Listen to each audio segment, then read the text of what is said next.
আসসালামু আলাইকুম সুপ্রিয় শিক্ষার্থীরা, রোটারি স্কুল অ্যান্ড কলেজ কর্তৃক আয়োজিত অনলাইন ক্লাসের অষ্টম শ্রেণীর শিক্ষার্থীদের জানাচ্ছি আন্তরিক শুভেচ্ছা।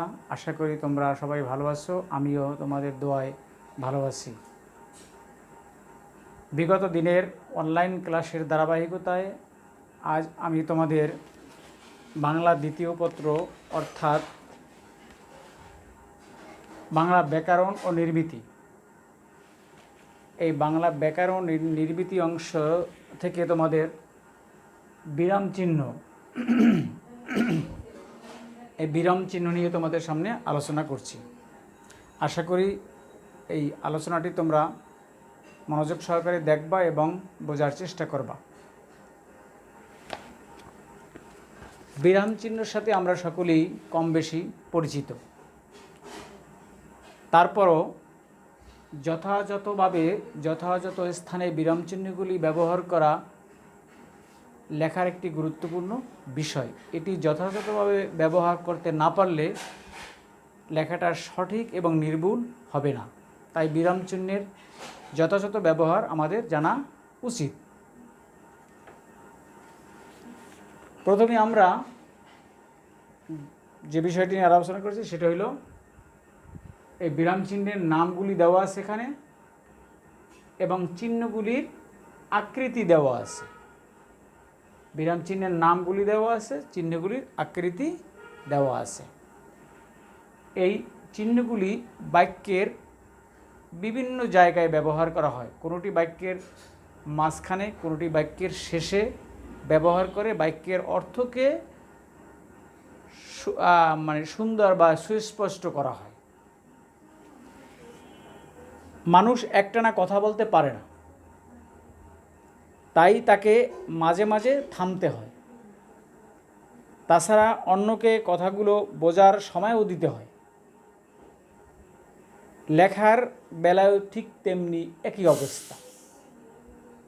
লেখাটা যখন আরেকজন পড়বে তখন তাকে যেন অবিকল কোথায় থামতে হবে, কতটুকু থামতে হবে এবং কোন জায়গায় পুরোপুরি থামতে হবে বলার মতো এরকম চিহ্নগুলি ব্যবহার করে সেও ওরকমভাবে পড়তে পারবে। লেখা থামাতে বাক্যে ব্যবহৃত হয় নানা রকমের চিহ্ন বা সংকেত। এই চিহ্ন বা সংকেতই হলো বিরাম চিহ্ন। একে জ্যোতিচিহ্ন বা ছেদ চিহ্ন বলা হয়ে থাকে। বিরাম চিহ্ন ব্যবহারের ফলে বাক্যের অর্থ সুস্পষ্ট হয়। বিরাম চিহ্ন ব্যবহারের ফলে কি হয়?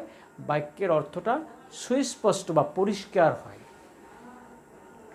তাই আমরা এক কথায় বলতে পারি যে লিখিত বাক্যে অর্থ সুস্পষ্টভাবে প্রকাশ করে মানুষের আবেগ, অনুভূতি ইত্যাদি ব্যক্ত করার জন্য যে চিহ্নসমূহ ব্যবহার করা হয় তাকে বিরাম চিহ্ন বলে। আর সেই বিরাম চিহ্নগুলি হলো এগুলি হলো ব্যবহার করা হয় বাক্যের বিভিন্ন জায়গায় ব্যবহার করে। এগুলি বাক্যের অর্থটাকে সুস্পষ্ট বা পরিষ্কার করা হয়। তো আমরা প্রথমে আসি, দেখো কমার এই চিহ্নটির নাম হলো কমা। এই কমাটা আমরা কিভাবে লিখি? এই কমা। তারপর কমাটা আমরা কোথায় কোথায় ব্যবহার করি সে ব্যবহারের স্থানটা পরে আসি। আগে আমরা চিহ্নগুলি এবং চিহ্নের নাম এবং আকৃতিগুলি আগে আমরা জানি বা বুঝি। কমা, এটা হলো কমা। এরপর আসে দেখো সেমিকোলন। এগুলো কিন্তু ইংরেজি শব্দ হিসাবে ব্যবহার হয়ে আসছে বাংলা ভাষায়। সেমিকোলনটা একটা ফোঁটা আর একটা কমা, একটা উপরে একটা ফোঁটা দিয়ে একটা কমা দেওয়া হয়। এরপরে দেখো দাড়িটা অবশ্য বাংলা ভাষায় ব্যবহার করা হয়। বাংলা লেখার সময় এটা কিন্তু দাড়িটা ব্যবহার করা হয়। এটা কিন্তু ইংরেজির সময় কিন্তু আমরা ফুল স্টপটা দেওয়া হয়। আর ফুল স্টপটা অর্থাৎ একটা বাক্যটা শেষ হয়ে গেলে ফুল স্টপ দেওয়া হয়, আর আমরা একটা বাক্যকে শেষ করলে দাড়ি দিই। তো এরপর জিজ্ঞাসা চিহ্ন হলো এই একটা বড়শির মতো নিচে একটা ফোঁটা। এটাকে ইংরেজিতে আমরা খুব ভালো করে বুঝি ইন্টারোগেটিভ চিহ্ন। যদিও বাংলায় অনেকে একটু খটকা লেগে যায় যে এটা কি, তাহলে এটার নাম হলো জিজ্ঞাসা চিহ্ন, অর্থাৎ ইন্টারোগেটিভ চিহ্ন, অর্থাৎ একটা বড়শির মতো দিয়ে নিচে একটা ফোঁটা। এরপর আসে বিস্ময় চিহ্ন। বিস্ময় চিহ্নটা কি? দেখো, এই যে কোনো আবেগ, কোনো অনুভূতি, এগুলি প্রকাশ করার বাক্যের শেষে এই বিস্ময় চিহ্নটা ব্যবহার করা হয়। আচ্ছা, এরপর একটা দাড়ি দিয়ে নিচে একটা ফোঁটা দিতে হয়। এরপর কোলন। কোলনটা দেখো দুইটা ফোঁটা, কোলন চিহ্নটা হলো দুইটা ফোঁটা। এরপর কোলন ড্যাশ। কোলন ড্যাশ দুইটা ফোঁটার পরে একটা ড্যাশ দিতে হয়। কোলন ড্যাশ মানে দুইটা কোলনের পরে একটা ড্যাশ দিতে হয়। কোলনের পরে একটা ড্যাশ দেয়। কোলনটা হলো দুইটা ফোঁটা আর কোলনটাই দিয়ে একটা ড্যাশ দিতে হয়, এটাকে বলা হয় কোলন ড্যাশ। এরপর হলো ড্যাশ। ড্যাশটা দেখো একটা টান, সোজা কথা ড্যাশ। ড্যাশ ড্যাশ দিয়ে আমরা কিছু লিখি, খালি রাখি জায়গাটা, এটাকে ড্যাশ। আচ্ছা, এরপর আসে দেখো হাইফেন। হ্যাঁ, হাইফেনটাও ড্যাশের মতো একটু। হ্যাঁ, ড্যাশটা একটু ছোট হয় আকারে আর হাইফেনটা একটু বড় হয়। উদ্ধৃতি চিহ্ন। উদ্ধৃতি চিহ্ন এই দুইটি কমার মতো, নিচ থেকে কমার মতো দুইটি এদিকে লিখতে হয়, আবার উপর থেকেও দুইটি কমার মতো এরকম লিখতে হয়। কোনো কিছু একটা বাক্যকে আটকানোর জন্য, দুই দিক থেকে কারো উক্তিকে আটকানোর জন্য এই উদ্ধৃতি চিহ্নটা ব্যবহার করা হয়। ব্যবহারটা আমি আসতেছি। এটাকে বলে উদ্ধৃতি চিহ্ন। এদিক থেকে কমার মতো দুইটা উপরের দিকে, আবার এদিকে নিচের দিকে কমার মতো দুইটা, এটা উপরে বসে, এটা হলো উদ্ধৃতি চিহ্ন। অর্থাৎ ইংরেজি থেকে বলে ইনভাইটেড কমা। Inverted comma. এরপর আসে দেখো বন্ধনী। বন্ধনী সম্পর্কে আমরা এটাকে ইংরেজি আমরা কিন্তু ব্র্যাকেট বলি। এই বন্ধনী কথাটা কিন্তু অনেকে বুঝে না। বন্ধনীকে যখনই আমি ব্র্যাকেট বলবো তখনই কিন্তু অনেকে বুঝতে পারবে। যাই হোক, যেটা আমরা ইংরেজিতে বলি আর বাংলায় বলি আমরা বুঝলেই হবে। বাংলায় হলো বন্ধনী, এটা হলো ফার্স্ট, মানে এটা আমরা প্রথম বন্ধনী বলি, অর্থাৎ ইংরেজিতে বলে এটাকে ফার্স্ট ব্র্যাকেট, অর্থাৎ প্রথম বন্ধনী। এটা হলো দ্বিতীয় বন্ধনী, দ্বিতীয় বন্ধনী অর্থাৎ সেকেন্ড ব্র্যাকেট। আর এটা হলো তৃতীয় বন্ধনী অর্থাৎ থার্ড ব্র্যাকেট। এটা আমরা বীজগণিতে এগুলি সাধারণত ব্যবহার করি। বীজগণিতে first bracket, second bracket, third bracket বললেই সবাই চিনতে পারে, অর্থাৎ প্রথম বন্ধনী, দ্বিতীয় বন্ধনী, তৃতীয় বন্ধনী। আচ্ছা, এরপরে আমরা আসি বিকল্প চিহ্ন। বিকল্প চিহ্ন একটা টান, একটা কোনাকুনি একটা টান। বিকল্প চিহ্ন হয় এইটা হবে, না হয় ওটা হবে। হ্যাঁ, এটাকে বলে অথবা, এটাকে অথবাও বলে। বিকল্প চিহ্ন হয় এদিকেরটা হবে, না হলে ওদিকেরটা হবে, যে কোনো একটা। 3 একটা টান দিয়ে, এটা আড়াআড়ি টান দিয়ে এদিকে 4, 3 অথবা 4, এটা ব্যবহার হবে। এরপর লোপ চিহ্ন। লোপ চিহ্ন উপরে একটা কমা দেওয়া হয়। কোনো কিছু লেখার পরে তো একটা কমা দিয়ে আর একটা বর্ণ লেখা হয়, ওখানে একটা কিছু লোপ, মানে লোপ পাওয়া মানে ওখানে ওটাকে সাইলেন্ট, যেটাকে ইংরেজিতে বলে সাইলেন্ট, অর্থাৎ উচ্চারণ না হওয়া। ওই শব্দটার, ওই বর্ণটার উচ্চারণটা না হওয়া, লোপ পেয়ে যাওয়া মানে কমে যাওয়া। হ্যাঁ, এই হলো আমাদের চিহ্নগুলির পরিচয়। তোমাদেরকে এটা সরাসরি মনে রাখতে হবে যে কমাটা কি, কমাটার চিহ্নটা কিভাবে হবে, তারপরে সেমিকোলনের চিহ্নটা কি হবে, তারপরে দাড়ির চিহ্নটা কি হবে, জিজ্ঞাসা চিহ্নটা কীরকম হবে, বিস্ময় চিহ্নটা কীরকম হবে, কোলন চিহ্নটা কীরকম হবে, তারপর কোলন ড্যাশটা কীরকম হবে, তারপর ড্যাশটা কীরকম হবে, হাইফেনটা কীরকম হবে, উদ্ধৃতি চিহ্নটা কীরকম হবে, বন্ধনীটা কীরকম হবে, বিকল্প চিহ্ন কীরকম হবে, লোপ চিহ্ন কীরকম হবে। এই চিহ্নগুলি আমাদের মনে রাখতে হবে। কোন জায়গায় কোনটায় বসবে, এই বসার জায়গাটা আমরা ঠিক করলে, যদি কেউ বলে যে এইটুকু লেখার পরে তুমি কী করো, একটি জিজ্ঞাসা চিহ্ন বসাও, তা তুমি জিজ্ঞাসা চিহ্নটাই যদি তুমি না পারো তো তুমি কী বসাও। আবার এইটুকু লেখার পরে তুমি কী করো, উদ্ধৃতি দাও, উদ্ধৃতি চিহ্ন দাও। তুমি উদ্ধৃতি চিহ্নটা যদি না জানো, না চেনো, তাহলে কী বসাও, তো লেখাটা কি পরিপূর্ণ হবে না। তুমি এক পৃষ্ঠা তুমি বাংলা যদি লেখো, তার ভিতরে যদি এই চিহ্নগুলি যথাযথভাবে ব্যবহার না করো, তো লেখাটা কি যথাযথভাবে হবে? আর এটা যদি কেউ পড়লেও সে যথাস্থানে সে থামতে পারবে না, যথাস্থানে সে উচ্চারণগুলি ঠিকভাবে আদায় করতে পারবে না, যার অর্থ ঠিকভাবে বোঝা যাবে না আর হবেও না। অতএব এই চিহ্নগুলি যথাযথ স্থানে ব্যবহার করি আমরা লেখাটাকে পরিপূর্ণ বা সুস্পষ্ট বা পরিষ্কার করার জন্য এই চিহ্নগুলি আমরা ব্যবহার করব। এখন আমরা দেখি কোথায় কি হবে। আসি আমরা এবার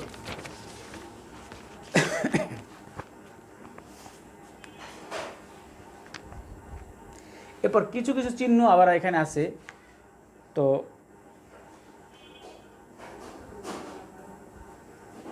আমরা প্রথমে আসি এই কমা চিহ্নটা কোথায় বসে। দেখো, বাক্যে অল্প বিরতি বুঝাতে কমা বসে। বাক্যে অল্প বিরতি, একটা বাক্য আমি লিখলাম, সেখানে অল্প বিরতি দেব, দিয়ে আবার পরবর্তী বাক্যে চলে যাব। অল্প একটু বিরতি দেওয়ার জন্য আমরা সেখানে কমা ব্যবহার করি। নানা প্রয়োজনে বাক্যে কমা ব্যবহৃত হয়। যেমন দেখি আমি, তুমি যাবে না যাবে না, তুমি যাবে না যাবে না, তুমি যাবে না যাবে না।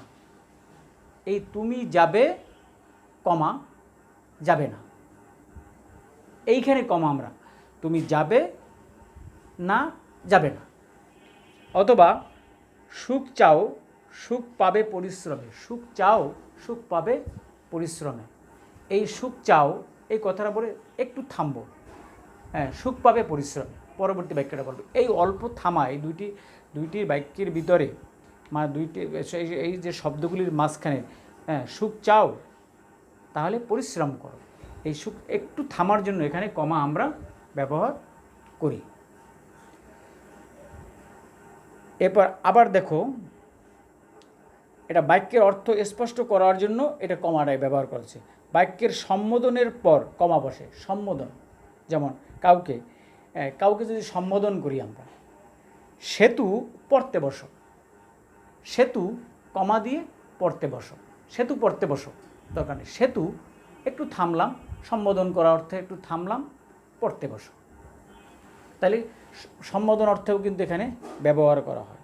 3 নম্বরে দেখো, একই পদের একাধিক শব্দ পাশাপাশি ব্যবহৃত হলে, একাধিক শব্দ যদি পাশাপাশি ব্যবহার হয়, একই শব্দ পাশাপাশি, যেমন একটা উদাহরণ দিই, পদ্মা, মেঘনা, যমুনা, ব্রহ্মপুত্র ইত্যাদি।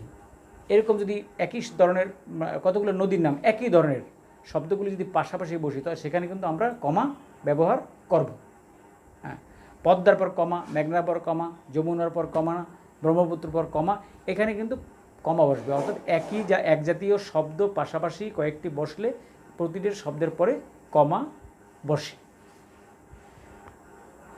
এরপর একই ধরনের একাধিক বাক্য বা বাক্যাংশকে আলাদা করতে কমা বসে। একই ধরনের একাধিক বাক্য বা বাক্যাংশকে আলাদা করতে কমা বসে। যেমন দেখো, শ্রেষ্ঠা ক্লাসে ঢুকলো, শ্রেষ্ঠা ক্লাসে ঢুকলো, বই রাখলো, তারপর বেরিয়ে গেল। একটা মেয়ের নামের কথা বলা হয়েছে। যেমন যদি বলি আমি, শ্রেষ্ঠা ক্লাসে ঢুকলো, বই রাখলো, তারপর বেরিয়ে গেল। তো এখানে আমি 3টা বাক্য ছোট খণ্ডাংশ এখানে আমি ব্যবহার করলাম। শ্রেষ্ঠা ক্লাসে ঢুকলো, বই রাখলো, তারপর বেরিয়ে গেল। এই যে অল্প অল্প থামার জন্য এখানে কমাটা ব্যবহার করা হচ্ছে। বাক্যে উদ্ধৃতি চিহ্নের আগে কমা বসে। বাক্যে উদ্ধৃতি চিহ্ন, যদি কেউ কোনো কিছু বলে, মা বলল, কমা, এরপর উদ্ধৃত চিহ্ন যেটা বলছি, এই উদ্ধৃত চিহ্ন যেটা আছে এটা দিতে হয় পরবর্তী বাক্যে। তাহলে মা বলল, অমুকে বলল, রহিম বলল, এরপর কি বলল সেটা হলো উদ্ধৃত চিহ্ন দিয়ে বুঝাইতে হবে, এর আগে কমাটা বসে। আচ্ছা, এরপর আমরা আসবো সেমিকোলন। সেমিকোলনটা কোথায় কোথায় বসে দেখো। দুটো বাক্যের মধ্যে ভাব বা অর্থের সম্বন্ধ থাকলে সেমিকোলন বসে। দুটো বাক্যের মধ্যে ভাব বা অর্থের সম্বন্ধ থাকলে, দুটো বাক্যের মধ্যে যদি ভাব বা অর্থের সম্বন্ধ থাকে, দুটো যোগাযোগ থাকে, তাহলে সেখানে মাঝখানে সেমিকোলনটা বসে। এই সেমিকোলনটা যেমন একটা উদাহরণ দিয়ে আমি বোঝাচ্ছি। দিনটা ভালো নয়, মাঝে মাঝে বৃষ্টি পড়ছে। দিনটা ভালো নয়, মাঝে মাঝে বৃষ্টি পড়ছে। একটা বাক্যের সাথে আরেকটা বাক্যের কিন্তু সম্বন্ধ আছে, মিল আছে। দিনটি ভালো নয়, কিসের জন্য ভালো নয়? হ্যাঁ, মাঝে মাঝে বৃষ্টি হচ্ছে। এই বাক্যটার সাথে ওই বাক্যটার মিল আছে বা বন্ধন আছে, তাই এটাকে, এই বন্ধনটাকে মানে দৃঢ় করার জন্য এখানে এখানে সেমিকোলনটা বসানো হয়েছে। দিনটি ভালো নয় কারণ মাঝে মাঝে বৃষ্টি হচ্ছে। হ্যাঁ, অথবা কথাটা বলা সহজ, করা কঠিন। কথাটা বলা সহজ, হ্যাঁ, এখানে করা কঠিন। করা কঠিনের সাথে ওইটুকু বাক্যের সম্বন্ধ আছে, মিল আছে, তাই এখানে মাঝখানে সেমিকোলনটা বসে। যেসব অব্যয় বৈপরীত্য বা অনুমান প্রকাশ করে, যেসব অব্যয়, কতগুলি অব্যয় আছে, হ্যাঁ, তাদের আগে সেমিকোলন বসে। যেসব অব্যয়, যেমন দেখি, মনোযোগ দিয়ে পড়ো তাহলেই ভালো ফল করবে। হ্যাঁ, যেসব মনোযোগ দিয়ে পড়ো তাহলেই ভালো করবে।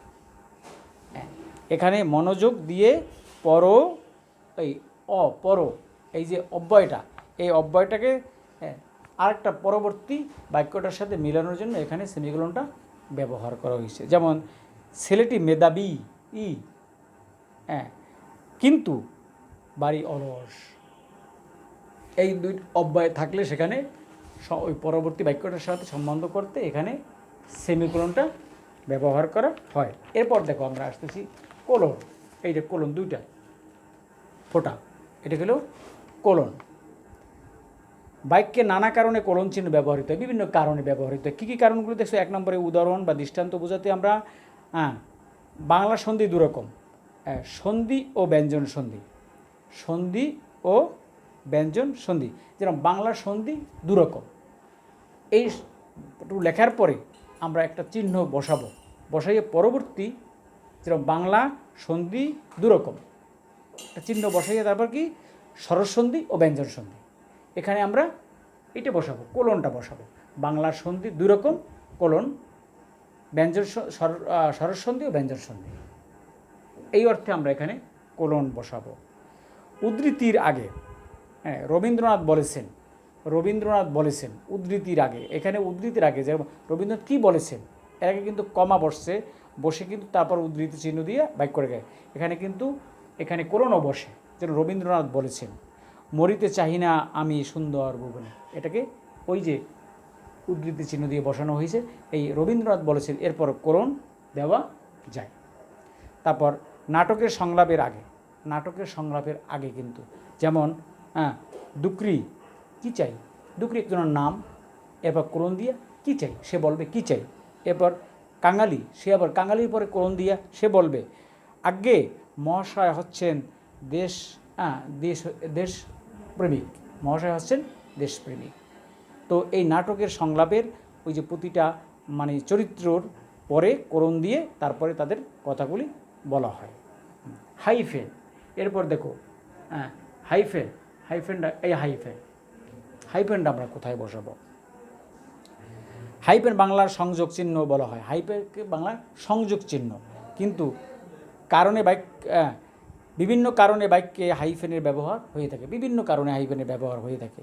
যেমন দেখো, দুটো শব্দের সংযোগ বোঝাতে হাইফেন বসে, দুটো শব্দের সংযোগ বোঝাতে, যেমন আমার মা বাবা, বাড়িঘর, নদী নালা, এরকম দুইটি শব্দের একই জাতীয় পাশাপাশি দুটি শব্দের সংযোগ বোঝাতে এখানে এটা বলা হয়, হাইফেনটা দেওয়া হয়। যে পাপপূর্ণ, ভালো মন্দ, এখানে হাইফেন দিয়ে এদের সংযোগ করা হয়। তবে একই ধরনের শব্দ প্রকাশের ক্ষেত্রেও হাইফেন ব্যবহার হয়, যেরকম বাংলাদেশের নদ নদীর দেশ, বাংলাদেশ নদ নদীর দেশ, এখানে হাইফেন ব্যবহার করা হয়।